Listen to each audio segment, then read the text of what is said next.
Hello students, मैं अभिषेक Saxena mathematics lecturer आज circle का लेक्चर नंबर 14 आपके सामने स्टार्ट करने जा रहा हूँ। लेक्चर नंबर 13 में हमने कॉमन टेंजेंट के बारे में पढ़ा था, जिसमें मैंने आपको 5 कंडीशंस मैंने आपके सामने डिस्कस की थी और काफ़ी मोस्ट कंडीशन थी। जब वृत्त एक दूसरे को प्रतिच्छेद कर रहे हों, जब वृत्त एक दूसरे को ना तो प्रतिच्छेद करते हैं, ना ही स्पर्श करते हैं अंतः स्पर्श, बाह्य स्पर्श, और ना तो अंतः स्पर्श और ना ही बाह्य स्पर्श, और एक दूसरे के अंदर स्थित होते हैं। तो इस टाइप से अपन ने 5 कंडीशंस हमने डिस्कस की थी। आज मैं उन्हीं कंडीशंस पर कुछ क्वेश्चंस आपसे डिस्कस करने जा रहा हूँ और आज ही हम कॉमन कोड के बारे में भी पढ़ेंगे और शायद लेक्चर नंबर 15 तक हम अपना सर्कल फिनिश कर देंगे। तो सभी स्टूडेंट्स ध्यान से देखेंगे। क्वेश्चन नंबर फर्स्ट, आज का क्वेश्चन नंबर फर्स्ट क्या है? वृत्तों x square plus y square minus 4x minus 6y minus 12 equal to 0 एवं x square plus y square plus 6x plus 18y plus 26 equal to 0 की उभयनिष्ठ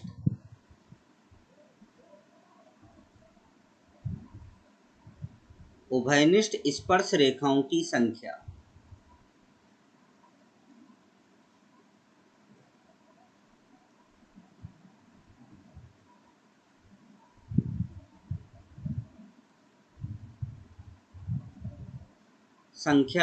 होगी। ऑप्शन पहला है आपके पास 3, ऑप्शन सेकंड है 4, ऑप्शन थर्ड है 1 और ऑप्शन 4 है 2।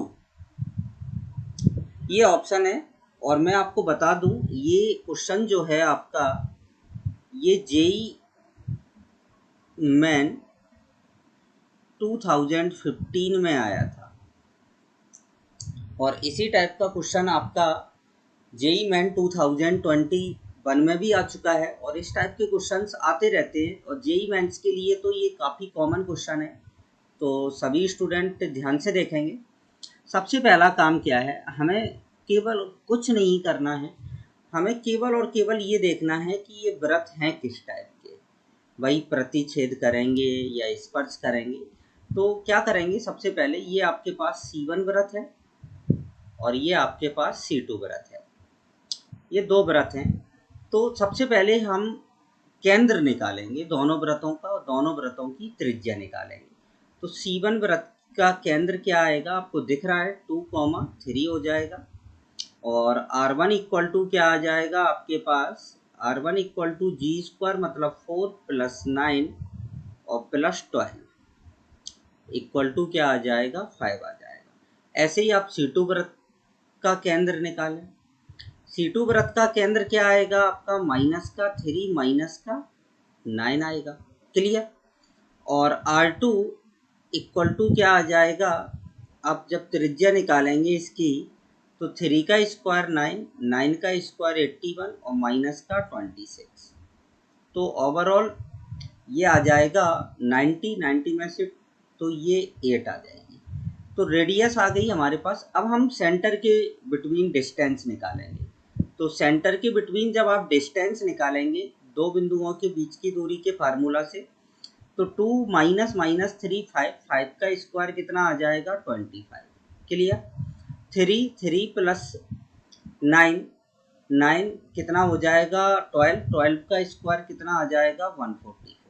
तो आपके पास ये आ जाएगा 169। तो 169 कितना आ जाएगा 30। तो अब आप देखें कि दोनों केंद्रों के बीच की दूरी त्रिज्याओं के योग के बराबर है, त्रिज्याओं के एक योग के बराबर है, मतलब ये वृत्त एक दूसरे को क्या करेंगे, स्पर्श करेंगे। मतलब इन वृत्तों की जो कंडीशन होगी वो इस टाइप से होगी, ये एक वृत्त है आपका और एक वृत्त ये है। तो आप कल की जो कंडीशन है उसमें आप देख सकते हैं, एक तो आपकी ये टेंजेंट होगी, एक आपकी ये टेंजेंट होगी इस टाइप से, और एक टेंजेंट आपकी इस टाइप से होगी। तो इस टाइप से आपके पास टोटल नंबर ऑफ टेंजेंट्स कितनी आएंगी, number of tangent equal to आएगा 0.3। तो फाइनली आपका कौन सा ऑप्शन करेक्ट है, आप देख सकते हैं option number first correct answer. तो इतना सिंपल क्वेश्चन है ये, बिल्कुल इसमें कोई भी किसी भी प्रकार की कोई टेंशन नहीं है। और इस टाइप के क्वेश्चंस जेईई मेंस में काफ़ी पुटअप किए जाते हैं, तो सभी स्टूडेंट्स इनकी प्रैक्टिस ज़रूर कर लें। चलिए नेक्स्ट क्वेश्चन की तरफ बढ़ते हैं हम।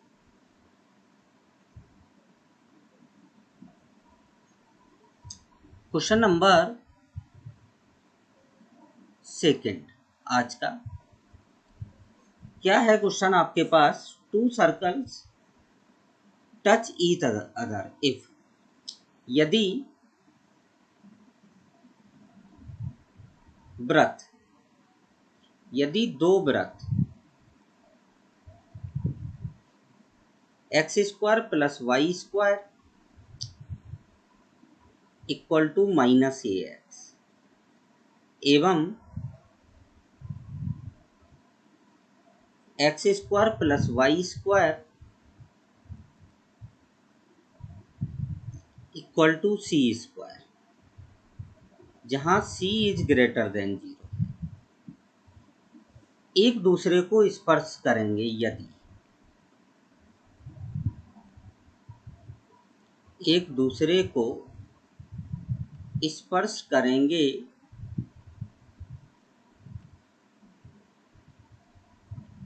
यदि, आपके पास पहला ऑप्शन है mod of a equal to c होगा, दूसरा ऑप्शन है ए इक्वल टू 2c होगा, तीसरा ऑप्शन है आपके पास mod of a equal to 2c होगा, और चौथा ऑप्शन है आपके पास 2 mod of a equal to c होगा। मैं आपको बता दूं ये भी क्वेश्चन आपके कंपटीशन में आ चुका है, ये क्वेश्चन आया था आपके AIEEE 2011 में ये क्वेश्चन आया था।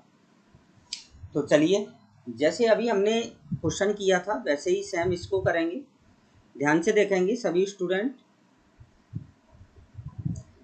ये आपको C1 वृत्त है और ये आपका C2 वृत्त है, तो एक दूसरे को स्पर्श कर रहे हैं। पहले हम C1 वृत्त को थोड़ा सा अच्छे ढंग से लिख लें। C1 वृत्त को ऐसे लिख लिया मैंने, x square plus y square minus का AX इक्वल टू 0। तो सबसे पहले आपको इसका सेंटर निकालना है। जब आप इसका सेंटर निकालेंगे तो क्या आ जाएगा, A/2 0 आ जाएगा, बाई का गुणांक है नहीं। और R1 इक्वल टू आपके पास क्या आ जाएगा, R1 इक्वल टू केवल A/2 का क्या आ जाएगा, स्क्वायर आ जाएगा सीधा, तो ये आ जाएगा A/2, त्रिज्या आ गई A/2।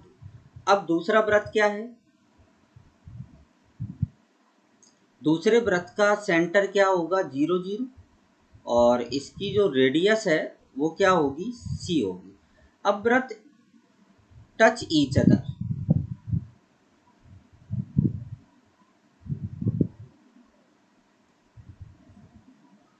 ठीक है ना, एक दूसरे को स्पर्श करते हैं, एक दूसरे को क्या करते हैं, स्पर्श करते हैं। अब स्पर्श करते हैं तो इसकी तो दो कंडीशनें होती हैं, अंतः स्पर्श भी कर सकते हैं और बाह्य स्पर्श भी कर सकते हैं। ये ट्विस्ट है इस क्वेश्चन में, क्योंकि इन्होंने ये बोला है केवल क्वेश्चन में आपको कि ये वृत्त आपस में स्पर्श करेंगे, लेकिन ये नहीं बोला है कि अंतः स्पर्श करेंगे या बाह्य स्पर्श करेंगे। तो सबसे पहले अपन कंडीशन लेते हैं बाह्य स्पर्श की। तो वाई स्पर्श की कंडीशन क्या होती है, C1 C2 इक्वल टू क्या होगा, R1 प्लस R2। मतलब केंद्रों के बीच की दूरी अगर हम निकालते हैं तो आप देख सकते हैं केंद्रों के बीच की दूरी सिंपल फॉर्मेट में क्या आ जाएगी, a/2 का क्या आ जाएगा, स्क्वायर आ जाएगा। और इक्वल टू में क्या आएगा, R1 कितना है आपका a/2 और R2 क्या है आपका C।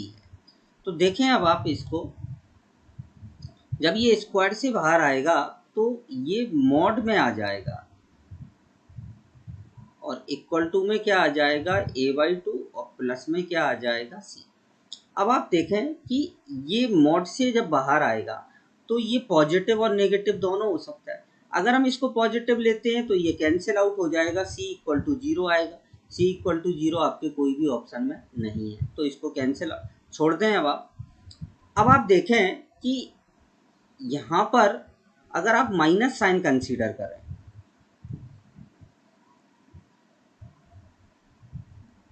C, तो क्या आ जाएगा, a/2 इधर आएगा तो माइनस का a इक्वल टू क्या आ जाएगा, C आएगा। माइनस का a equal to C, minus का a इक्वल टू C कहीं मिल रहा है क्या, हाँ भाई फर्स्ट ऑप्शन में ज़रूर हमें मिल सकता है जब हम a को नेगेटिव कंसीडर करें।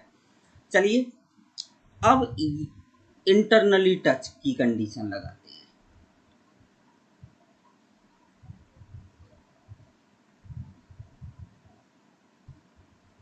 इंटरनली टच की कंडीशन लगाएंगे। इंटरनली टच की कंडीशन क्या होती है, C1 C2 इक्वल टू होता है mod of R1 minus R2।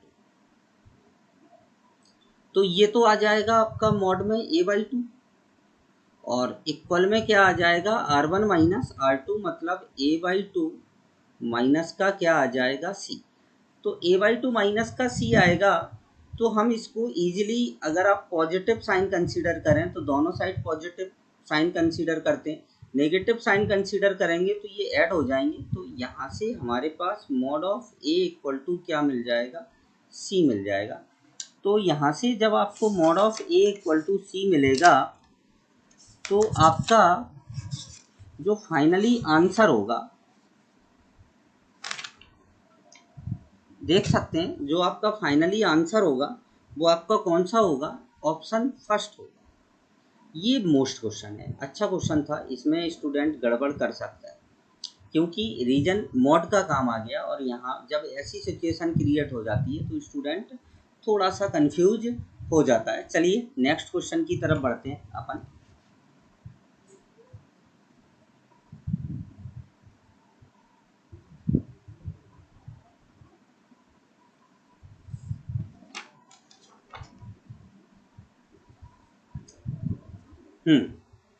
चलिए देखते हैं नेक्स्ट क्वेश्चन, अच्छा क्वेश्चन है ये भी।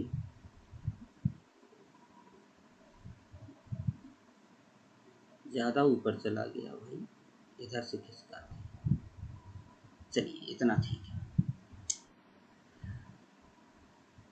Question number third, question number third क्या दिया है आपको,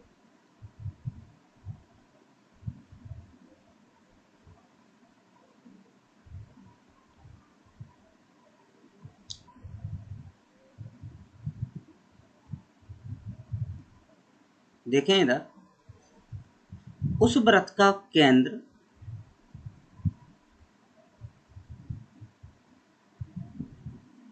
केंद्र जो वृत्त x square plus y square -8x -8y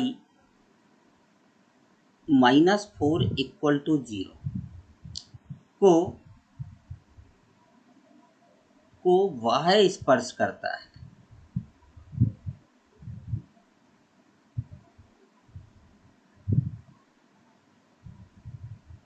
वह स्पर्श करता है एवं एक्स अक्ष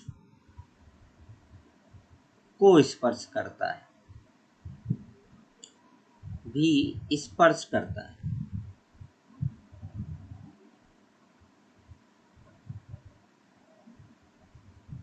अरे सॉरी, ये हटा दो।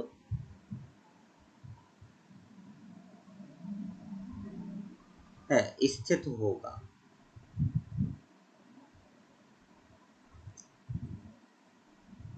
सबसे पहले तो इस क्वेश्चन को आप समझें। क्या बोला है? उस वृत्त का केंद्र, ये लास्ट लाइन, स्थित होगा। किस पर स्थित होगा? जो वृत्त को तो y स्पर्श करता है और एक x अक्ष को भी स्पर्श करता है। तो इसके ऑप्शन हैं आपके। पहला ऑप्शन है अति परवलय।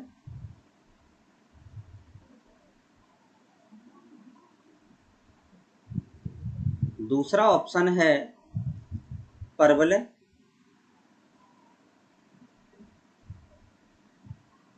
तीसरा ऑप्शन है वृत्त। और चौथा ऑप्शन है दीर्घवृत्त। ये 4 ऑप्शन है इस क्वेश्चन के। और मैं आपको बता दूं कि ये क्वेश्चन आपका जेईई मेन 2016 में पूछा गया है ये क्वेश्चन। तो ध्यान से देखें इस क्वेश्चन को।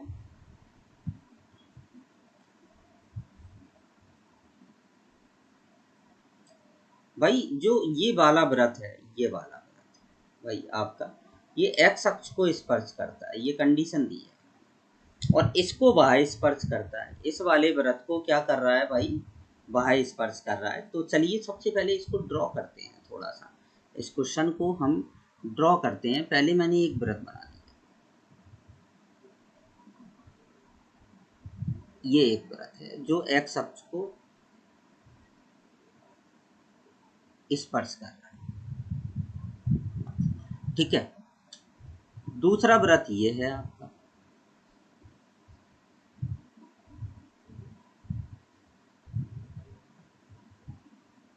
जो इसको y स्पर्श कर रहा है।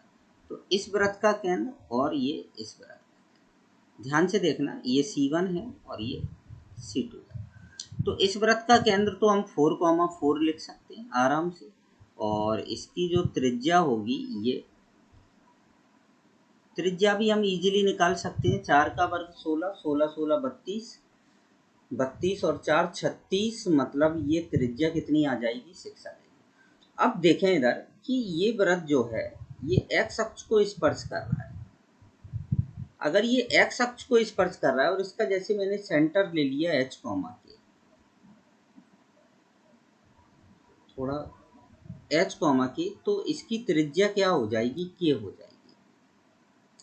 इसकी भाई रेडियस जो है वो क्या होगी? के होगी, ठीक है। केवल इतना ही आपको समझना था। अब बस क्वेश्चन हो जाएगा क्लिक आराम से। कि सबसे पहले तो जो वृत्त हमें गिवन है, पेन चेंज कर लें, ब्लैक सही है रहेगा। Given x square plus y square minus का 8x माइनस का 8y माइनस 4 इक्वल टू 0। इसका सेंटर C2 वृत्त माना है हमने इसको। तो ये 4,4 और रेडियस क्या आ जाएगी? R2 इक्वल टू 6 आ जाएगी।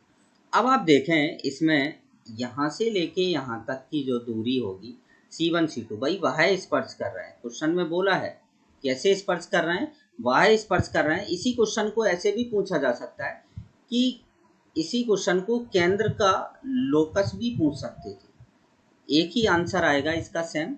अगर लोकस भी पूछे तो भी हमें यही करना है, और पर स्थित है तब भी हमें यही करना है इस क्वेश्चन को।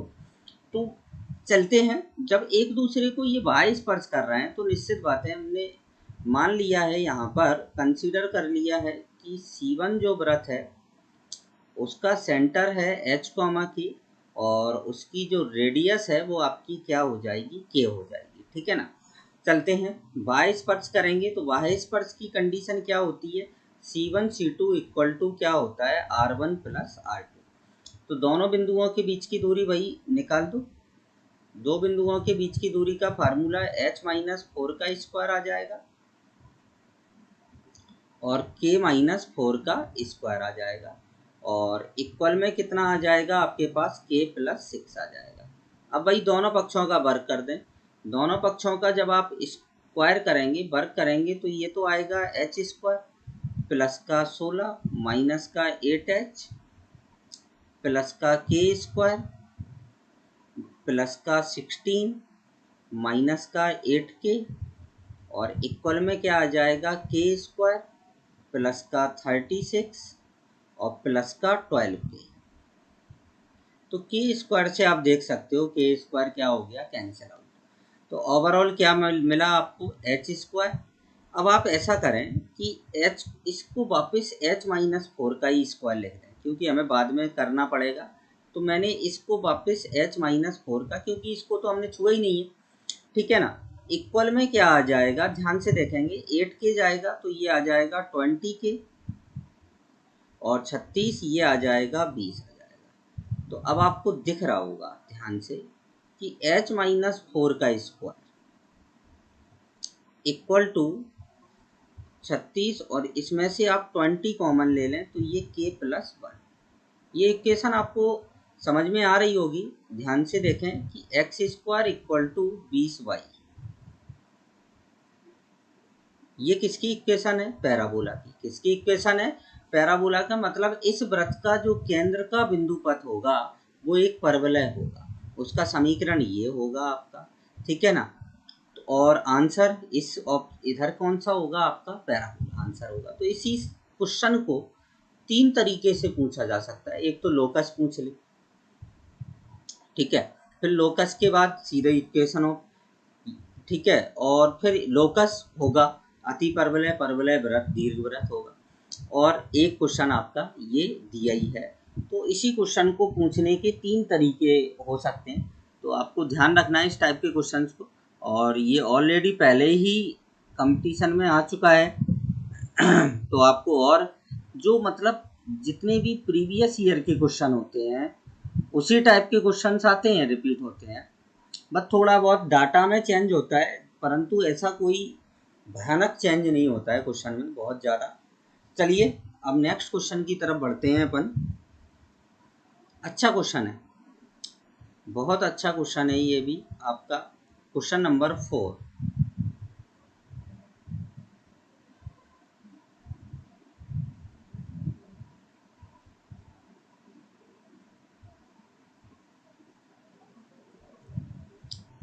पी के कितने मानों के लिए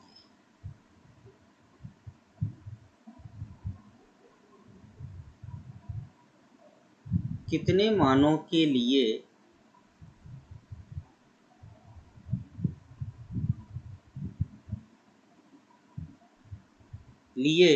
वृत्त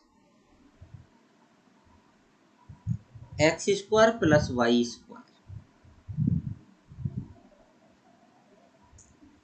plus 2x plus 4y minus p equal to 0 एवं निर्देशांक अक्ष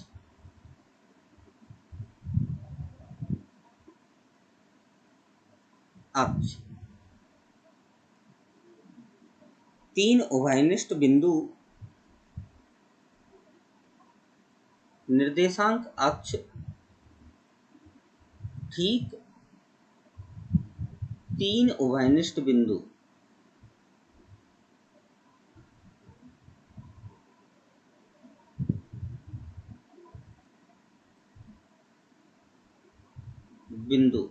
रखते हैं।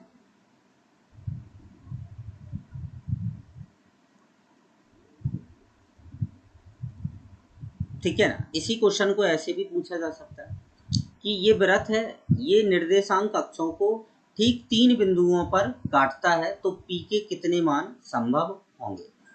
सबसे पहले मैं बता दूं, ये जो क्वेश्चन है आपका, ये जेई एडवांस का क्वेश्चन है। जेई एडवांस 2017 में आया था ये क्वेश्चन। चलिए इस क्वेश्चन को सॉल्व करते हैं। अच्छा क्वेश्चन है, पहले तो क्वेश्चन को आप गहराई से समझें, आराम से क्वेश्चन को पढ़ें। पी के कितने मानों के लिए, मतलब पी के मानों की संख्या बताना है कि वृत्त और निर्देशांक अक्ष ठीक 3 बिंदु रखते हैं। उभयनिष्ठ बिंदु रखते हैं, मतलब ये वृत्त निर्देशांक अक्षों को ठीक ठीक कितने बिंदुओं पर काटता है? 3 बिंदुओं पर काटता है। भाई 3 बिंदुओं पर काटता है तो 3 बिंदुओं पर काटने के लिए कई कंडीशंस हो सकती हैं अपने पास, ठीक है। तो स्टार्ट करते हैं इसको। सबसे पहले आप इस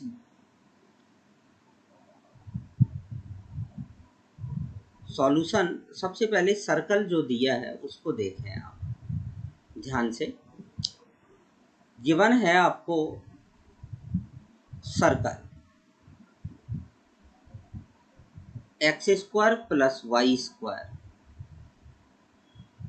plus 2x plus 4y equal to p।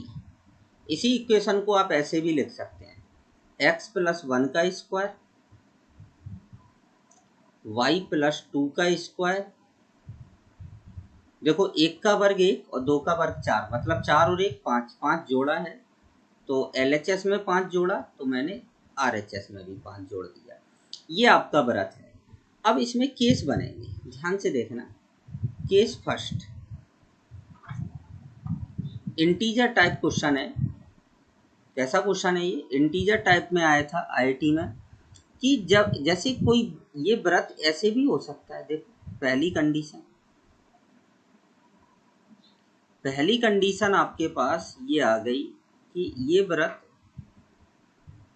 इस टाइप से हो,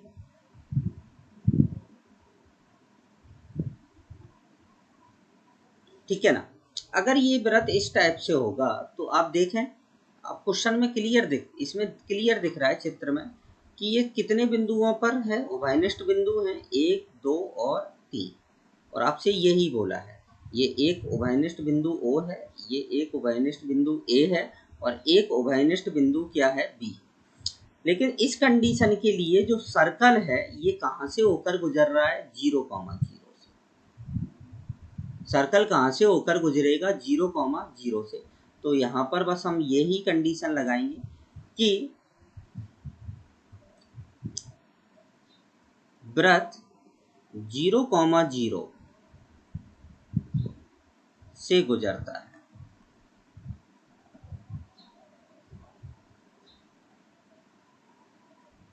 अब भाई जब वृत्त 0,0 से गुजरेगा, और आप लोगों को मालूम होना चाहिए जब वृत्त कोई भी वक्र मूल बिंदु से होकर गुजरता है तो उस वक्र में कभी भी अचर पद नहीं होगा, उसमें अचर पद नहीं होगा। और इसमें अचर पद के नाम पर आपको क्या दिया है? P दिया है।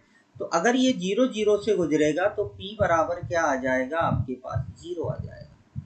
P बराबर 0 होना चाहिए, मतलब P का मान क्या होना चाहिए? 0। चलें अब अपन यहाँ पर देखें कि अगर यहाँ पर P का मान 0,0 हो जाता है तो कोई गड़बड़ तो नहीं होगी कि भाई सर्कल चेंज हो जाए बिल्कुल। तो यहाँ पर आपको एक चीज़ ध्यान रखना है, जब हम 0 यहाँ पर अगर आप रखते हैं तो कोई भी परिवर्तन नहीं आएगा। जो वृत्त है उसका केंद्र, वृत्त आपका वास्तविक वृत्त रहेगा, वृत्त का केंद्र -1,2, क्योंकि उस कंडीशन में जो आपका सर्कल है वो ऐसे हो जाएगा। ध्यान से देखें कि x प्लस 1 का स्क्वायर। आपको ये भी चेक करना होगा, IIT का क्वेश्चन है ये, और IIT के क्वेश्चन में गहराई बहुत ज़्यादा होती है। तो इसका जो सेंटर है वो आपका -1,2 रहा, -2 रहा, और रेडियस भी आपकी √5 रही, मतलब रेडियस वास्तविक है। वास्तविक है तो मतलब सर्कल भी कैसा होगा? वास्तविक होगा। तो P इक्वल टू 0 पॉसिबल है, ये आपको चेक करना होगा। अब चलते हैं नेक्स्ट पार्ट की तरफ। हम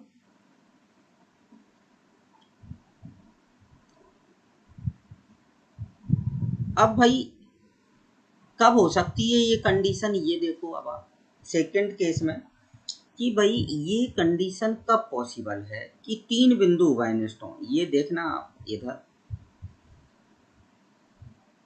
कि जब वृत्त x अक्ष को तो स्पर्श कर रहा हो। अरे अब हमें इरेजर का यूज करना ही पड़ेगा भाई, कोई चारा नहीं बचा यहाँ। चलो जल्दी आ गया, फिर इरेजर का यूज करो। हटा ही देते हैं, ये गंदा बना।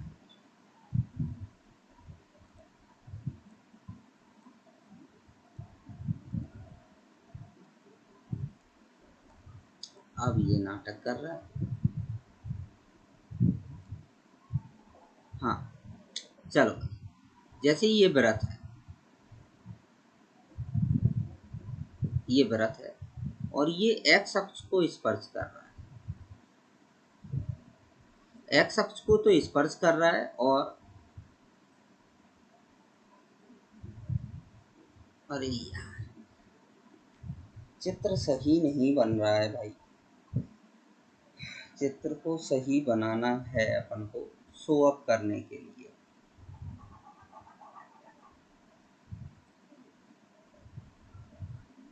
चलें फिर से ट्राई करेंगे, हम तो भाई ट्राई करते ही रहेंगे जब तक हमारा सही ढंग से बन नहीं जाए। चलिए अब मैं उल्टे ढंग से इसको कर, ये वाई अक्ष को तो काटा है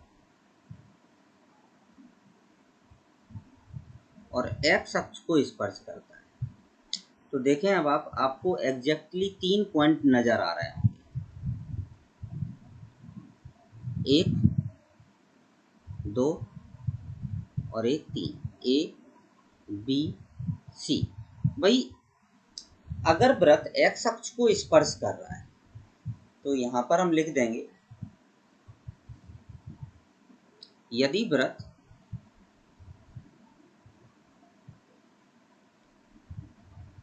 एक्स अक्ष को स्पर्श करता है,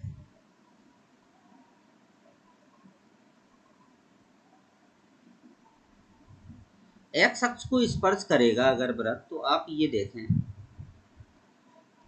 कि जैसे सेंटर है इसका एच कॉमा के, तो के रेडियस हो जाएगी, के क्या हो जाएगी, रेडियस हो जाएगी। मतलब इसकी जो रेडियस है, कितनी है रेडियस, रूट में p+5 का स्क्वायर इक्वल टू किसके होगा, के इक्वल टू इसके बाई निर्देशांक के बराबर होगा, किसके, सेंटर के बाई निर्देशांक के बराबर होगा। इसका चलो भाई अपन सेंटर लिखे देते हैं एक बार, सेंटर यहाँ पर लिख दिया मैंने -1,2 और रेडियस क्या हो जाएगी आपकी, रूट में p+5 हो जाएगी। तो कंडीशन देखें, जब व्रत एक्स अक्ष को स्पर्श करता है तो जो केंद्र का बाई निर्देशांक होता है वही क्या हो जाती है, रेडियस। तो निश्चित बात है root of p+5 equal to क्या हो जाएगा, -2। ठीक है, तो स्क्वायर कर दें तो p+5 इक्वल टू क्या आ जाएगा, 4। तो p इक्वल टू क्या आ जाएगा, -1। भाई p की वैल्यू आपके पास क्या आ गई, यहाँ से p की वैल्यू आपको मिली है -1।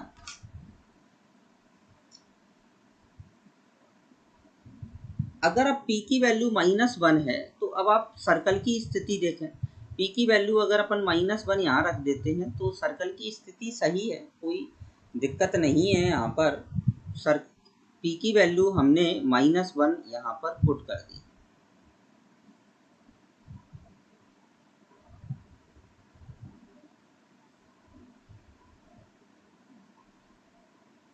ठीक है, देखें इधर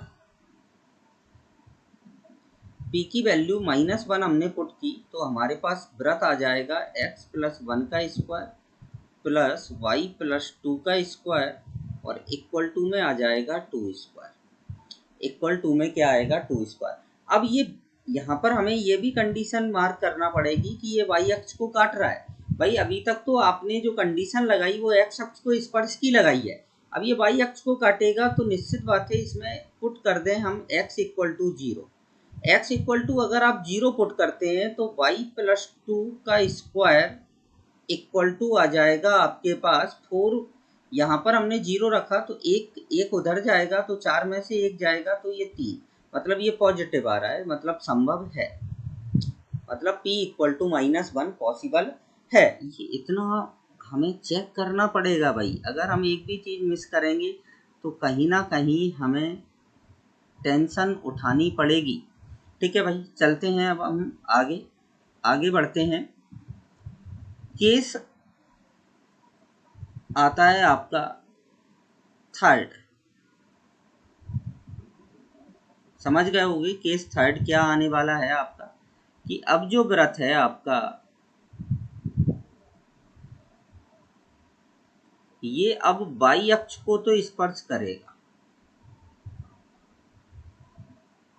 वाई अक्ष को स्पर्श करेगा और एक्स अक्ष को काटेगा। ध्यान से देखेंगे। अब देखें, अब आप वापस आपके पास 3 पॉइंट मिल रहे हैं, 1 पॉइंट, 2 पॉइंट और 3 पॉइंट। ये ए, ये बी और ये सी। तो अब आप देखें जब वृत्त वाई अक्ष को स्पर्श करता है तो वृत्त का केंद्र है एच कॉमा के, तो जो रेडियस होती है वो एच होती है। रेडियस क्या होती है? एच मतलब एक्स कोऑर्डिनेट्स और त्रिज्या दोनों कैसे होते हैं? बराबर होते हैं। तो अब आपको यहाँ से वृत्त तो दिख ही नहीं रहा है, चलो इसको थोड़ा सा हम और नीचे करे लेते हैं। चलो अब वृत्त दिख रहा है अब आपको, तो चलते हैं। यहाँ पर कंडीशन लिख दें, जब वृत्त वाई अक्ष को स्पर्श करता है,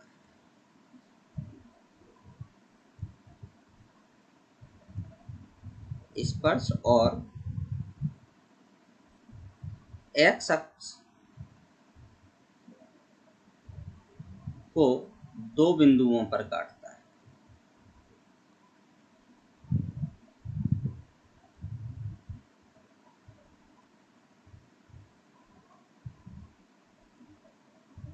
यहाँ पर क्या लिख सकते हैं हम? एक्स अक्ष को स्पर्श करता है और वाई अक्ष को दो बिंदुओं पर काटता है।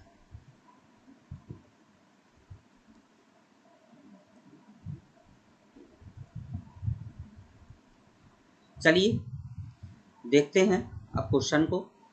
तो अब आपका क्या होगा, अभी आपने निकाला था कि वृत्त का केंद्र -1 -2 है और रेडियस आपकी क्या है? Root of p plus 5। तो अब रेडियस किसके इक्वल होगी? -1 के। तो root of p plus 5 equal to हो जाएगा -1। तो यहाँ से क्या आ जाएगा? p plus 5 equal to 1। तो p इक्वल टू आ जाएगा -4। अब भाई p की वैल्यू -4 आ गई। अब p की वैल्यू अगर हम -4 रखते हैं वृत्त में, अब ध्यान से देखेंगे सभी स्टूडेंट, तो वृत्त का समीकरण आ जाएगा x प्लस 1 का स्क्वायर, y प्लस 2 का स्क्वायर और इक्वल टू 1। ठीक है, अब ये x अक्ष को काट रहा है तो इसमें पुट कर दें y इक्वल टू 0। जब आप y इक्वल टू 0 पुट करेंगे तो x प्लस 1 का स्क्वायर प्लस 4 इक्वल टू 1 आ जाएगा। तो x प्लस 1 का स्क्वायर इक्वल टू आ जाएगा -3, जो कि इम्पॉसिबल है भाई।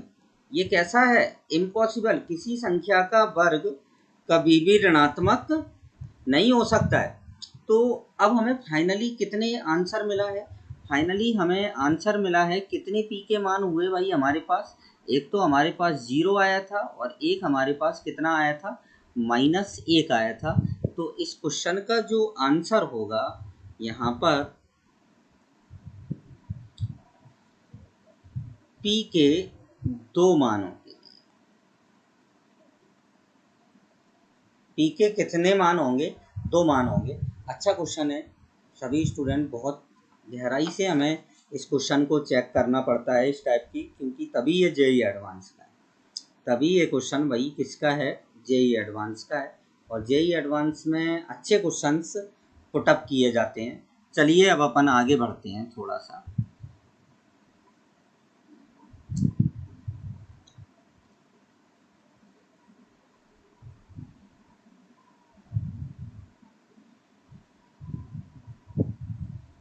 चलें हेडिंग डाल के लिखता हूँ। अब थोड़ा सा थ्योरेटिकल पोर्शन पे भी बात कर लेते हैं, क्योंकि कल के लेक्चर हम सोच रहे हैं कि ये आखिरी लेक्चर हो आपका 11th वो सर्कल का। देखते हैं, तो अभी कोशिश करेंगे। उभयनिष्ठ जीवा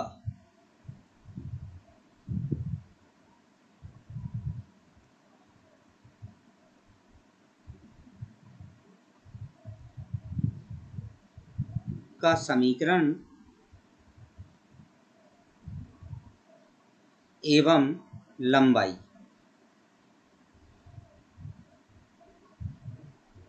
दो चीज़ों पर बात करेंगे, equation and length of common code.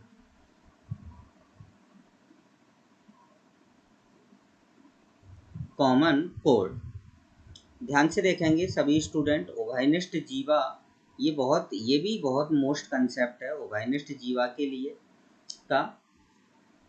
तो सबसे पहले हम क्या करेंगे, अब हम सस्ता सुंदर टिकाऊ काम करेंगे। इधर सॉल्यूशन सॉल्यूशन नहीं, जैसे दो वृत्तों की उभयनिष्ठ जीवा का समीकरण एवं उनकी लंबाई। तो सबसे पहले माना दो वृत्त,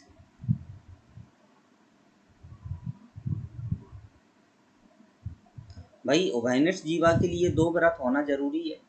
तो एक वृत्त मैंने ले लिया x square plus y square plus 2g1x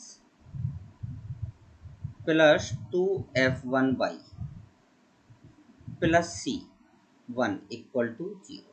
और c2 वृत्त है आपके पास x square plus y square plus 2g2x plus 2f2y plus c2 equal to 0। ये दो वृत्त हैं। अब सुनेंगे ध्यान से इधर कि उभयनिष्ठ जीवा क्या होती है। जैसे ये दो वृत्त हैं,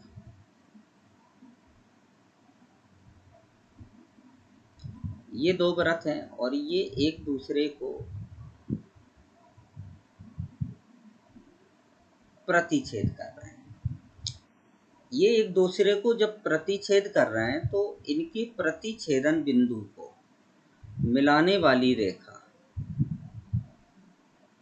प्रतिच्छेदन बिंदु को मिलाने वाली रेखा, ये वाली रेखा, ये कहलाती है उभयनिष्ठ जीवा। ये लाइन यहाँ पर हम लिखे देते हैं, इस चित्र में तो नहीं करेंगे। ये होती है आपकी कॉमन कोड।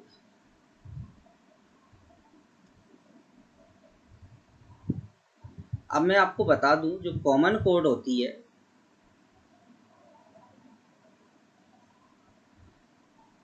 सॉरी यहाँ पर S1 ले लेते हैं क्योंकि आपकी बुक में S1 लिया होगा। यहाँ पर ये S2 वृत्त है, चलो हटा के फिर से ही लिख देते हैं।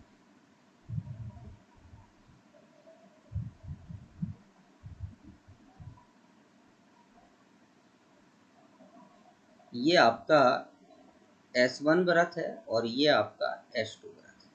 तो यहाँ पर ये आपका S1 है और ये आपका S2 वृत्त है।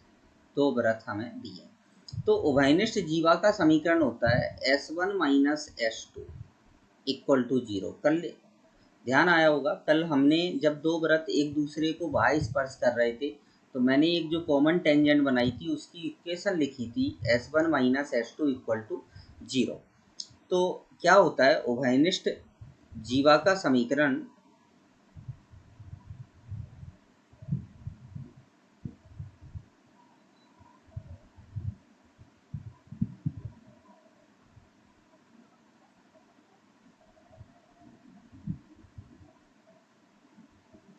उभयनिष्ठ जीवा का समीकरण होता है S1 minus S2 equal to 0।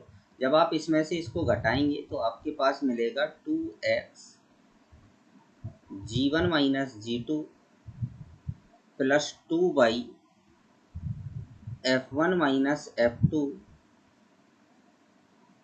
और यहाँ पर आएगा c1 माइनस c2। तो ये होती है आपकी उभयनिष्ठ जीवा का समीकरण। इसको अंडरलाइन करके लिखे देते हैं, इसको अंडरलाइन कर दें आप इस टाइप से, हाईलाइट हो गई है, ठीक है ना। अब चलें, अब ध्यान से सुनेंगे सभी स्टूडेंट। यहाँ पर अब हमें निकालना है उभयनिष्ठ जीवा की लंबाई। यहाँ पर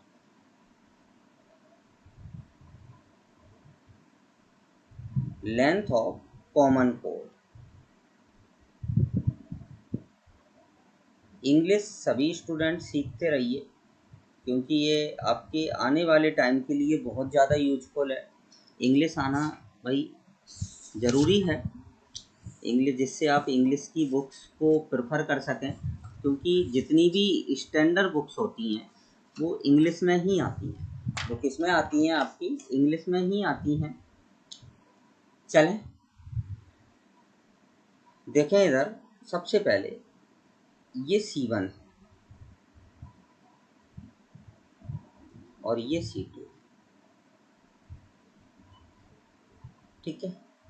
हम क्या करेंगे, किसी भी, चाहे C1 या C2, किसी से भी, सबसे पहला काम है उभय लेंथ ऑफ कॉमन कोड निकालने के लिए सबसे पहला आपका जो काम होगा, उभयनिष्ठ जीवा का समीकरण ज्ञात करते हैं।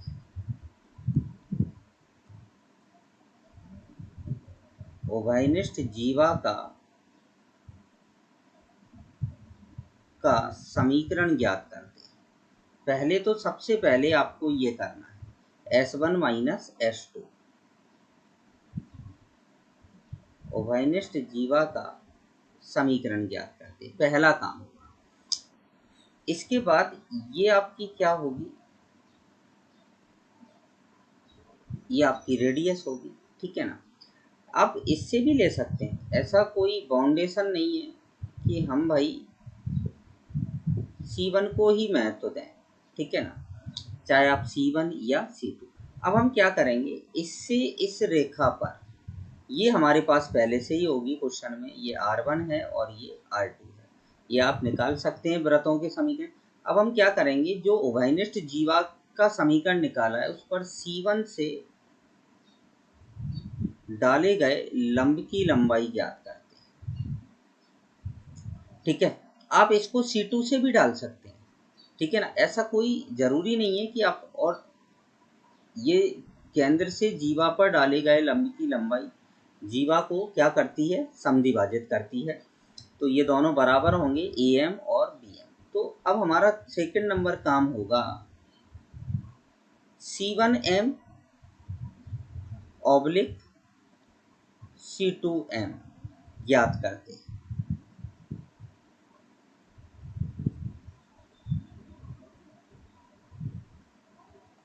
C1M क्या है, केंद्र से उभयनिष्ठ जीवा पर डाले गए लंब की लंबाई।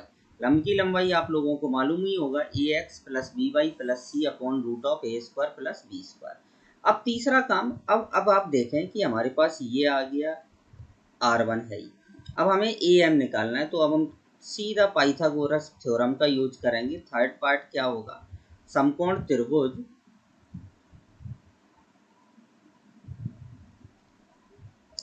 त्रिभुज C1MA में, ऐसा जरूरी नहीं है भाई कि C1 है, आप ये भी समकोण त्रिभुज ले सकते हैं C2MA में, ठीक है। उस कंडीशन में आप R2 का यूज करेंगे, जब आप इस त्रिभुज को लेंगे तब आप R1 का यूज करेंगे।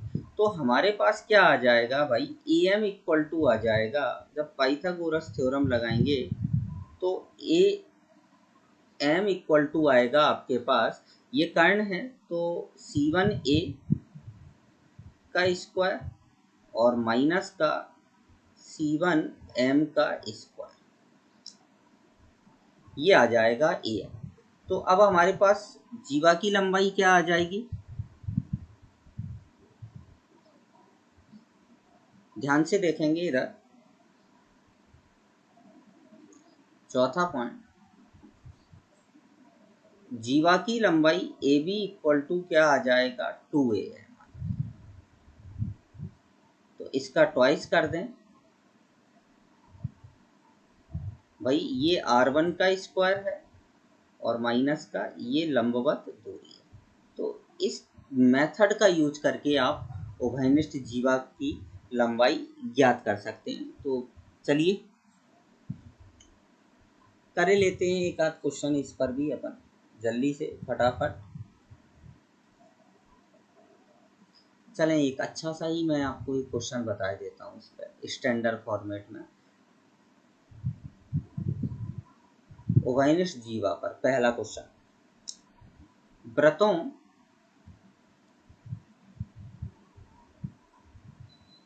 x माइनस ए का square plus y minus, sorry अभी एक मिनट, अभी हम क्वेश्चन नहीं कर सकते हैं, अभी हमें कुछ महत्वपूर्ण पॉइंट लिखना है इसके ऊपर। सॉरी, अभी हम नोट डाल के कुछ महत्वपूर्ण पॉइंट लिखेंगे जो कि बहुत मोस्ट है। महत्वपूर्ण पॉइंट, पहला पॉइंट क्या है आपका, यदि व्रत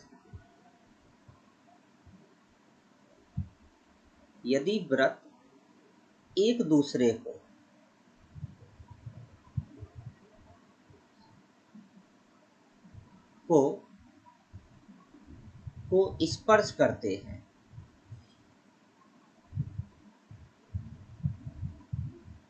स्पर्श करते हैं, तो उनकी उभयनिष्ठ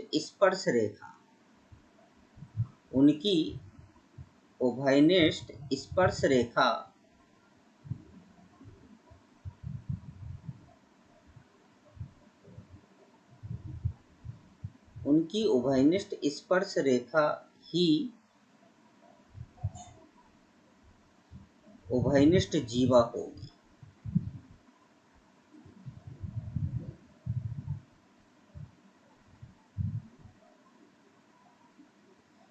उभयनिष्ठ जीवा होगी और उस समय उभयनिष्ठ जीवा की लंबाई जो होगी वो 0 होगी एवं उभयनिष्ठ जीवा की लंबाई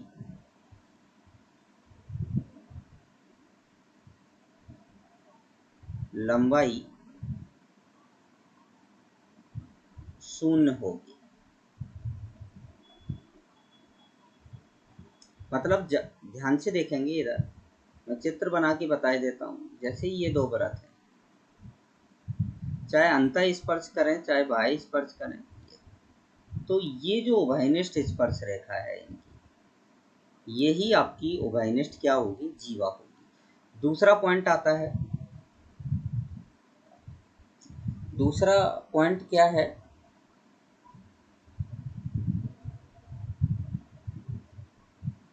दो व्रतों की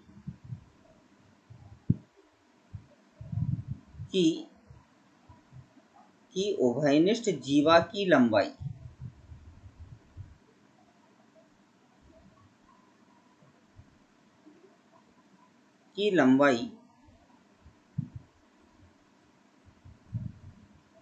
अधिकतम होगी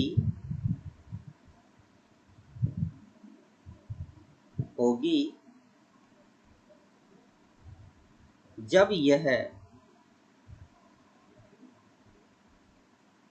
छोटे व्रत का, उन दोनों में जो भी व्रत होगा उसमें छोटे व्रत का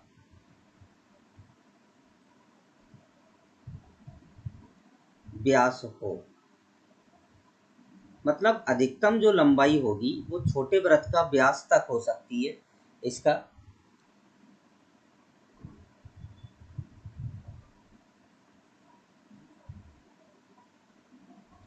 अब नेक्स्ट आता है तीसरा पॉइंट, सबसे मोस्ट पॉइंट है ये, इस पर क्वेश्चन आता है। जब एक व्रत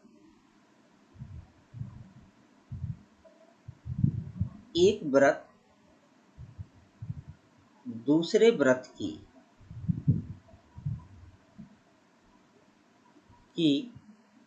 परिधि को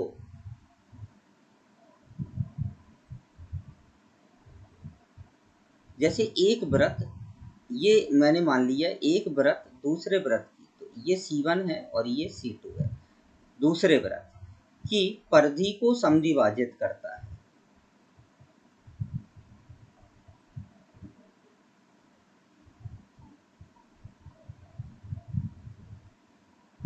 मतलब जिसकी परिधि को समद्विभाजित कर रहा है, यहाँ पॉइंट किसकी परिधि को समद्विभाजित कर रहा है, C2 की परिधि।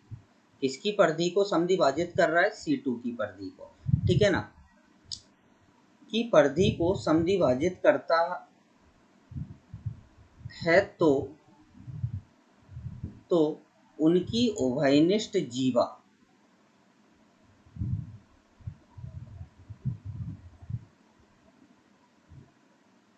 उभयनिष्ठ जीवा सदैव C2 व्रत के केंद्र से गुजरती है। ये पॉइंट और सेकंड पॉइंट सेम है, लेकिन थोड़ा सा भाषा का अंतर है कि C2 व्रत के केंद्र से होकर गुजरती है। यहीं पर अगर हम बात करें, चित्र बनाकर ध्यान से देखेंगे सभी स्टूडेंट, यहाँ पर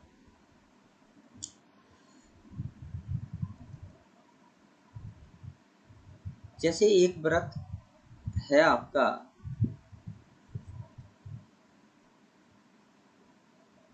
ये बड़ा व्रत है भाई, निश्चित बात है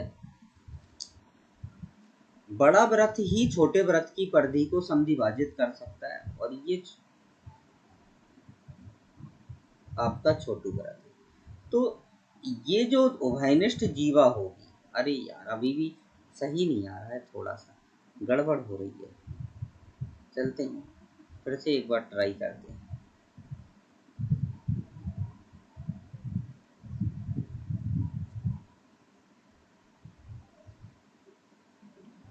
थोड़ा सा ढंग का लगे यार। अब ठीक है यार। तो ये जो होगा उभयनिष्ठ जीवा सदैव केंद्र से होकर गुजरेगी, मतलब एक तरह से हम ये भी बोल सकते हैं ये व्यास होगी, छोटे व्रत का क्या होगी, व्यास होगी। ये बहुत मोस्ट कंसेप्ट है भाई, इससे क्वेश्चन आपके कंपटीशन में पूछा जा चुका है, इस कंसेप्ट से क्वेश्चन। तो आप सभी स्टूडेंट को ध्यान रखना है इस कंसेप्ट का, ठीक है ना। तो हमने यहाँ पर क्या पढ़ा अभी, क्या 3 पॉइंट थे आपके,